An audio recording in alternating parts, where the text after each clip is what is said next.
بسم الله الرحمن الرحيم.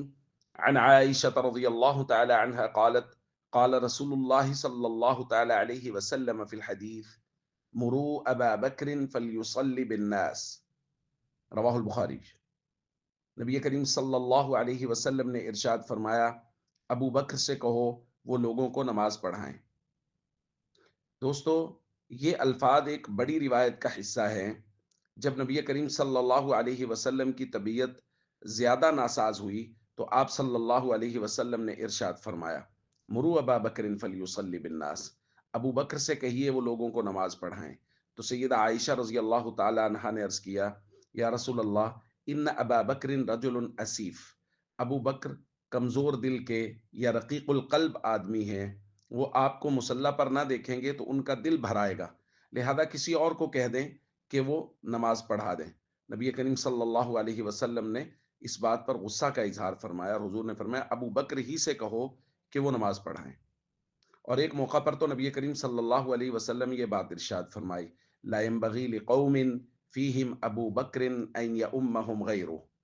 کسی قوم میں اگر ابو بکر موجود ہیں تو کسی اور کے لیے مناسب ہی نہیں ہے کہ وہ مصلی امامت پہ کھڑا ہو، ابو بکر کو ہی امامت کے مصلی پر کھڑا ہونا چاہیے۔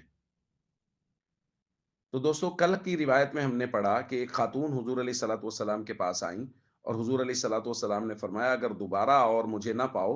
تو ابو بکر کے پاس آ جانا، ان لم تجدینی فاتی ابا بکر، تو ابو بکر کے پاس آ جانا۔ تو معاملات میں بھی حضور علیہ الصلوۃ والسلام نے حضرت ابو بکر پر اعتماد کیا، اور عبادات میں جو سب سے افضل عبادت نماز ہے، اس کے لیے بھی سیدنا صدیق اکبر رضی اللہ تعالیٰ عنہ کا ہی انتخاب کیا اور انہی کو ہی مصلی امامت سپرد کیا، اور انہی کے پیچھے پوری امت کو کھڑا کیا کہ پوری امت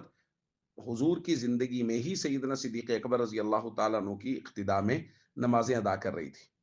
پھر اس کے بعد جب 9 ہجری میں حضور علیہ الصلوۃ والسلام نے حج کے لیے صحابہ کرام کو روانہ فرمایا تو امیر حج سیدنا صدیق اکبر رضی اللہ تعالیٰ عنہ کو بنا کر بھیجا۔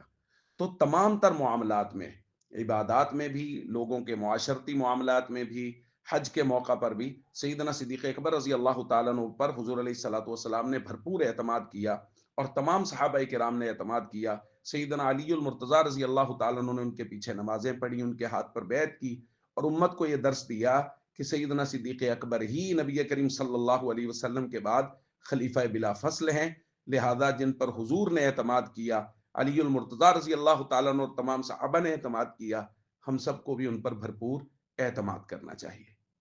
السلام علیکم ورحمۃ اللہ وبرکاتہ۔